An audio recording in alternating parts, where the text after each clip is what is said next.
even if your title isn't data, there are so many opportunities to get started and to do it if you truly love it and you really want to go in that direction because it's something that interests you and you think you have something to add.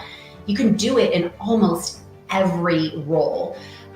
There is an opportunity to track what you're doing, how you're doing it, what's the most effective way. And so even if you're only doing it for your own purposes and you're not sharing it, go ahead and get started. There's just unlimited applications to how you can do it. And so don't let your title or your level in the organization stop you.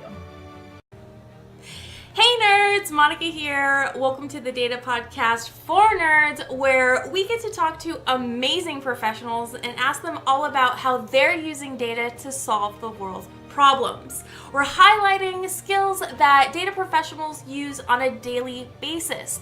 Plus, we always include some fun bits because we're all nerds here and we love to have fun.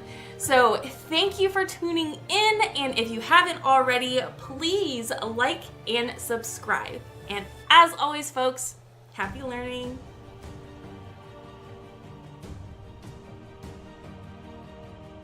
Today with us, we have Michelle Dunivan. How are you doing today, Michelle? I'm great. Thank you so much, Monica. Thank you for coming on the show with us. Yeah, I'm really excited. So we typically start off our shows by understanding people's origin stories. So if you could please tell us about your background and how you got to where you are today in your career. Absolutely. Well, I started off in research and in an academic space, and so I was getting my PhD in communication, and I realized pretty quickly that I did not want to stay in academia. That was not going to be a good fit for me, but I did really like data, and I had already started the program, so I was definitely going to finish. And so I focused on statistics during my doctoral program, thinking that that's probably the most transferable skill that I would have once I was actually on the job market.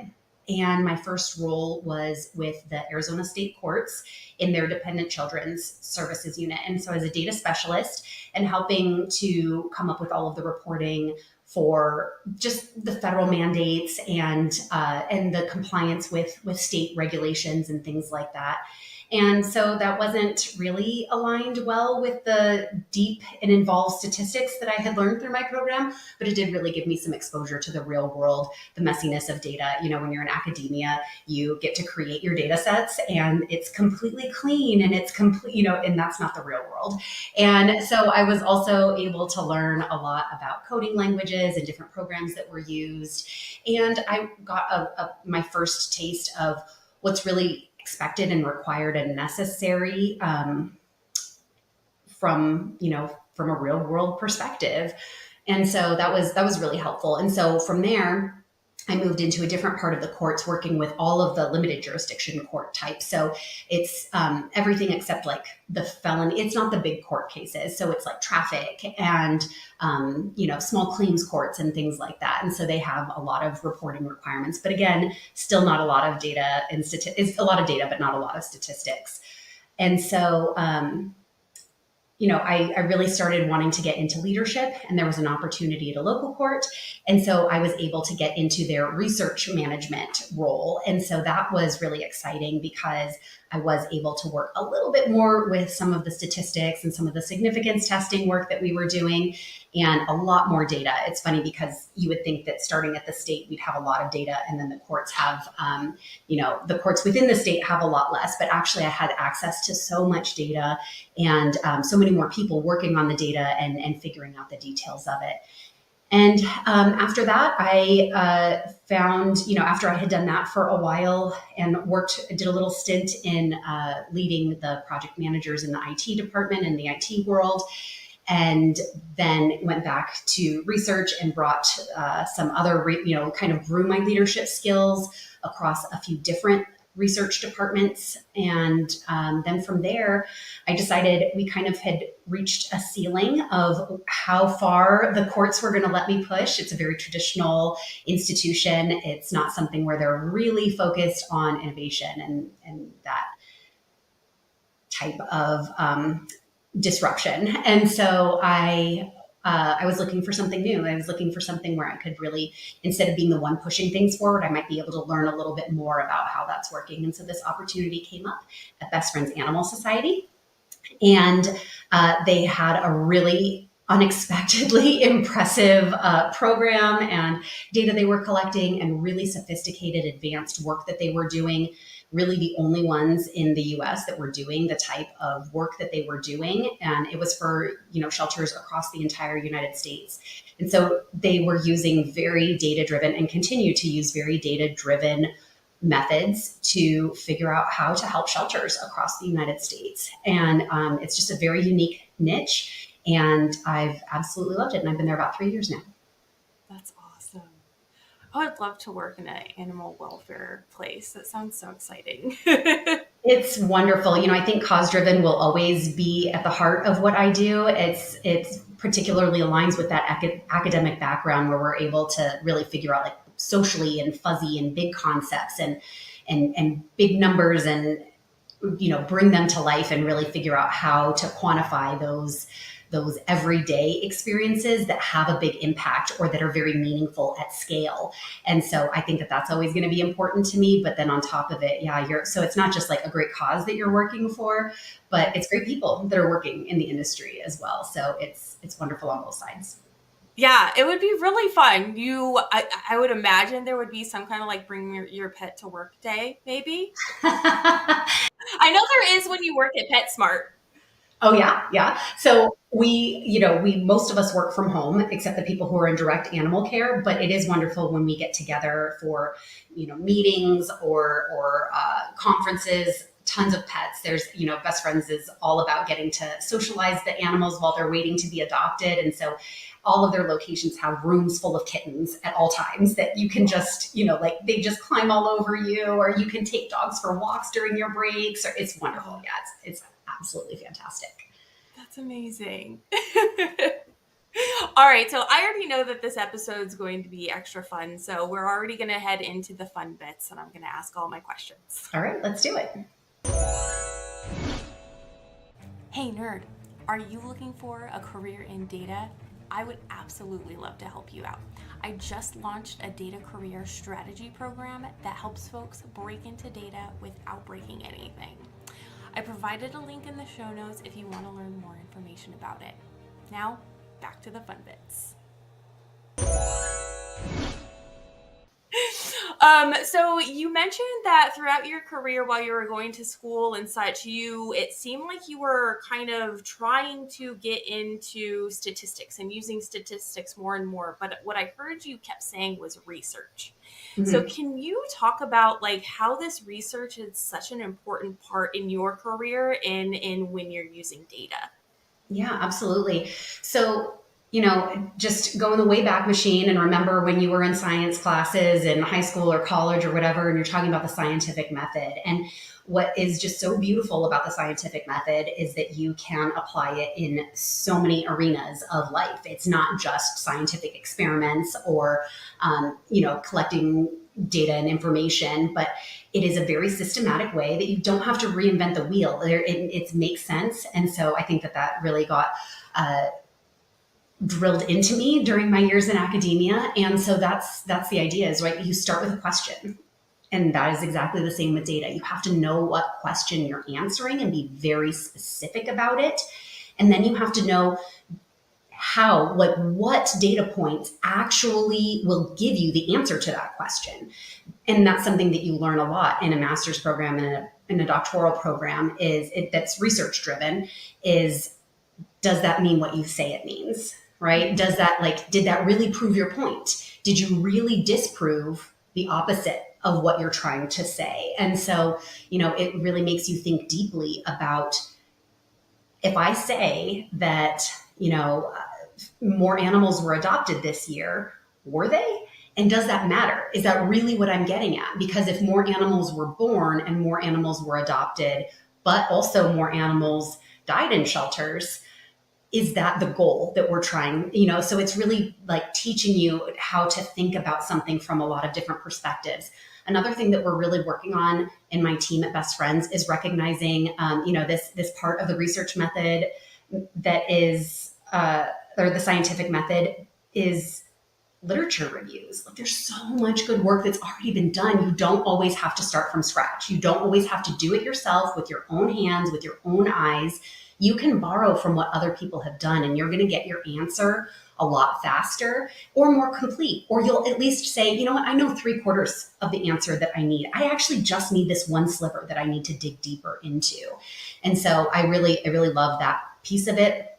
And in research communities, it's just so common to share your results and to critique each other and to know that when you're putting it out there, it's got to be good. And even if it's really good, you're going to get a lot of feedback, and it's going to be, it's going to be personal, and it's going to be objective, and it's going to be skewed, and it's going to be biased, and it's going to be helpful, and it's all of these different things. And so you're really getting used to what that means, and then what does that matter to the outside world? So there's just so much overlap in that piece of it.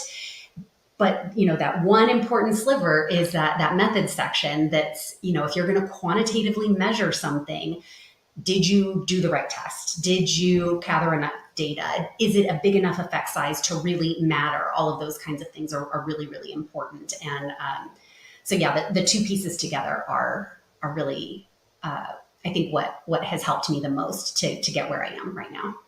Absolutely. And it seems that a data professionals just got a light bulb moment from you going through that whole that whole description, in that data professionals are actually research folks. Yes. And yes. they're performing research by just using analytics in one sliver of their work. Yep. Absolutely. Another thing that you mentioned was that you don't have to recreate the wheel. There are other white papers and such available out there that you are able to leverage. So when you are doing that, when you're leveraging other people's work, how are you kind of bringing an independent approach to it so that you aren't introducing as many biases as, you're trying to lessen the biases?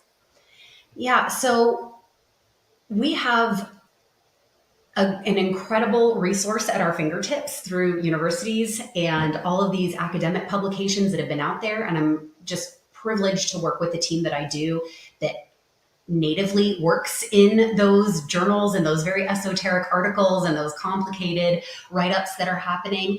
And so we're able to pull from a lot of different areas. And so what that helps us to do, so for example, if we want to really understand a lot more about what are barriers to adoption.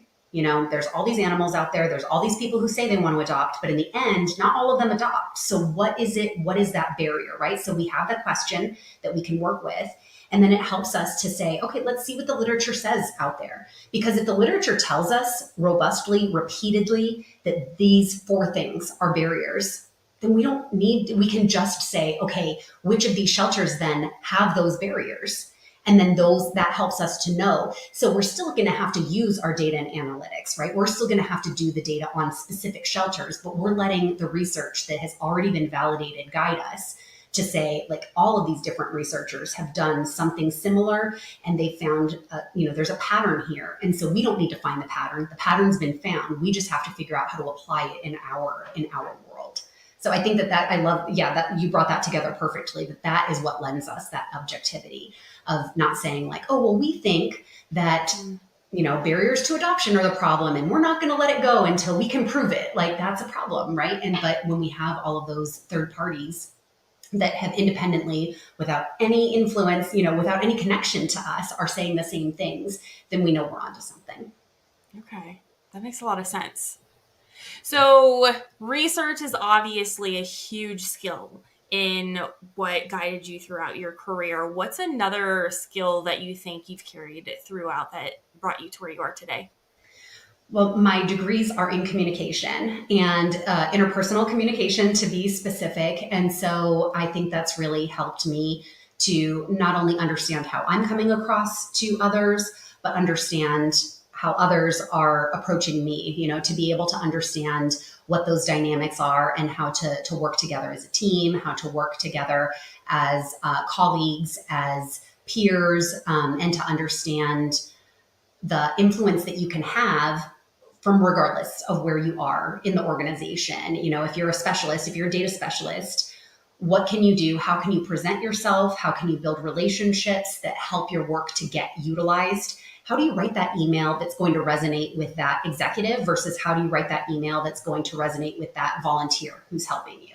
How do you, maybe it's not an email even, but just having all of those kind of skills in the background and understanding that there are tried and true methods and ways to communicate, to work together and to get your point across, but also communication is not a one-way street, right? Like a lot of what we learn about and what we try and teach in communication disciplines is the importance of listening and understanding other people's communication and what their styles are and what their needs are and what their limitations are so that you can be a competent communicator and adjust to what they need so that you get what you need. But again, it comes down to being very clear at the beginning, what is it you're trying to get out of an interaction? So just like the same thing with a research project, what are you trying to get out of that project? You can look at almost every interaction that you have. There are plenty of interactions where the only thing I'm trying to do is build trust. I just want them to know that we're on the same page, that I want to support them, that I'm there to help them, and I want to do what I can to get that message across, right? And then there are plenty of others where my point is like, I need you to extend the deadline on this because we are not ready. And if I have to give you something today, I'm going to retract it, in a couple of weeks because we just, we need more time. It didn't turn out the way we expected. And I need you to know that this isn't incompetence on our part. This isn't, mismanagement. This is what happens in data teams, right? We don't know what we don't know. And that's the whole point is we're learning something, but we don't know how long it's going to take us to learn the thing that we need to learn, right? Mm-hmm. So in a nutshell, the communication skills is the other thing that I would say has really, really helped me in my career. Yeah. Do you have anything that you specifically learned from a professor that still is in the back of your mind every day?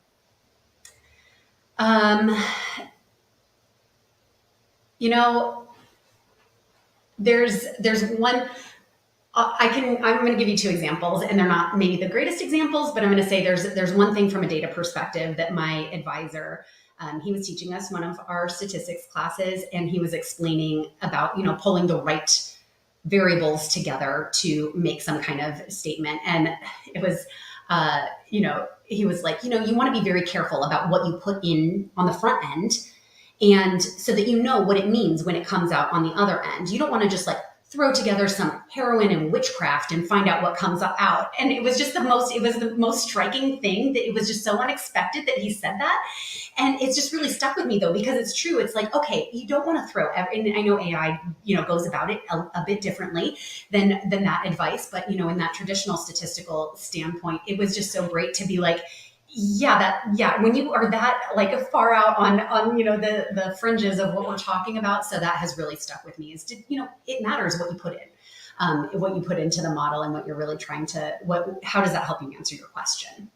Absolutely. That's way better than the old school garbage in, garbage out. I'm totally quoting that from now on. Let's rebrand it. It's now the heroin and witchcraft paradigm, right? Yes, absolutely. Okay. And then another thing that I learned is more about work style. And this is a little bit more observational, but I started out with one advisor and I found out it took her about 10 years to finish her dissertation. And I was hoping to get out a year early. And I watched, the different professors and their time allocation, what was important, again, what was their goal? Like from the beginning, you got to look towards the end and figure out what are you trying to do. And for her, she's like, I learned so much in that time and I had so many opportunities. She was able to have full-time jobs in that time. She was able to write a book in that time. She was doing other things that were really important to her.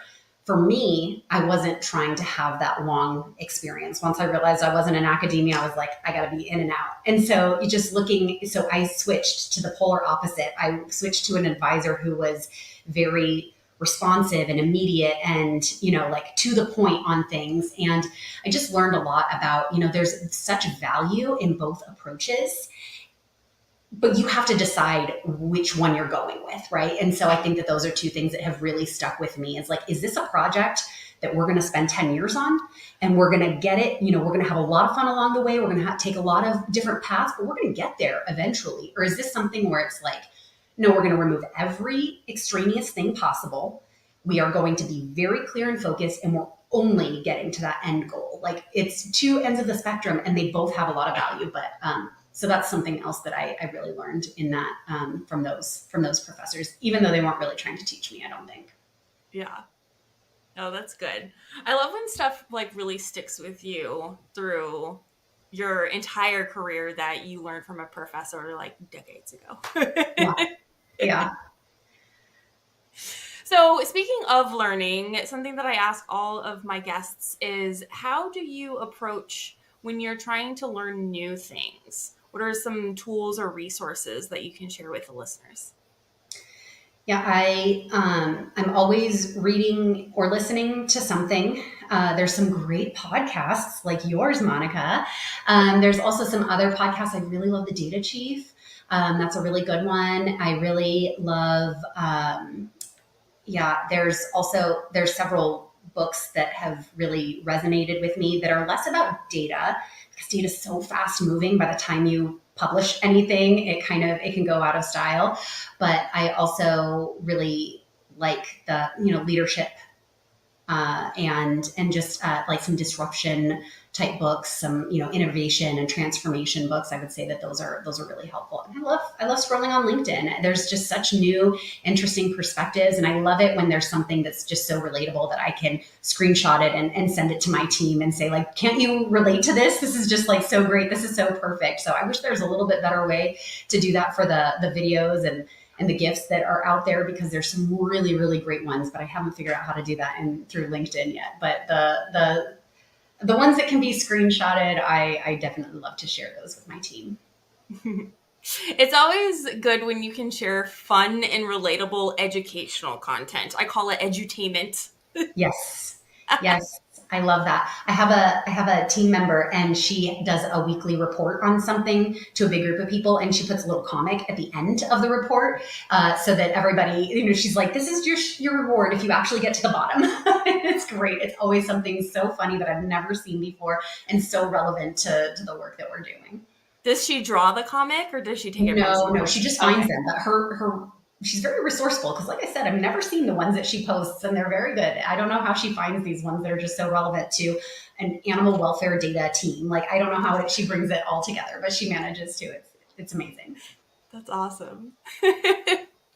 So, for any folks that are out there trying to get into the data profession, do you have any advice for them on how they are able to leverage their skill sets that they already have that they might not think are data related?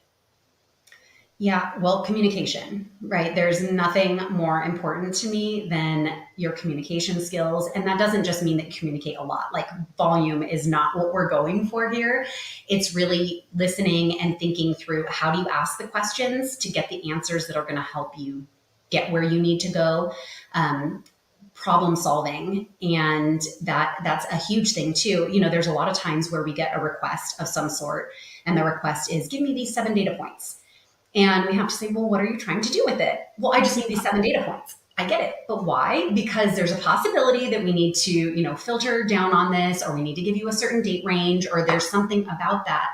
And so just that curiosity and that ability to take something fuzzy and turn it into something quantitative. That's often what needs to happen in problem solving efforts, but especially in the data world, is how do we measure this? How do we define it? Can we, like, what is the real problem? Really, like, if you're into problem solving, like, how do we pull this? Is there some other way? That creativity, I think that's an underappreciated skill in data, is that creativity. You really have to think in, from all different perspectives. Obviously, visualizations can be very creative, and some of the best ones and most impactful ones and most useful ones are very visually pleasing. But even if you're just doing the data analysis, or you're just cleaning the data, just thinking through a lot of things and being willing to try things, I think those are all skills that will take you really, really far. Yeah. I agree with the wanting to try things. There's a lot of folks that are like too scared to break something or to even explore something new. So just going out there and trying things, I break things on purpose. That helps me even learn any further. Yep. And yeah, so just getting out there and getting your hands dirty. Yep. Yep. That's great. I'm glad that you do that. That is a lot of fun. And that's one of those places. Sometimes, I don't get to play in the data as much anymore. But when I do get to, I like to say, like, okay, well, I like to break it, right? Like that, I like to be the tester, that testing to break. So if you are in, product development of any kind, that's also a really great skill to have that would be very transferable to the data world. Yeah. So, do you have any final recommendations or words of encouragement for the listeners out there? I would just say that even if your title isn't data, there are so many opportunities to get started and to do it if you truly love it and you really want to go in that direction because it's something that interests you and you think you have something to add. You can do it in almost every role. There is an opportunity to track what you're doing, how you're doing it, what's the most effective way. And so, even if you're only doing it for your own purposes and you're not sharing it, go ahead and get started. I think it's there's just unlimited applications to how you can do it, and so don't let your title or your your level in the organization stop you. Awesome. Amazing advice. Well, thank you so very much, Michelle, for coming on the show with us. If any of the listeners have any questions for you, where can they find and or follow you? Yeah, I'm on LinkedIn pretty regularly, so that's probably the best place to find me. Amazing. Well, thank you so very much again. And as always, folks, happy learning. Thank you.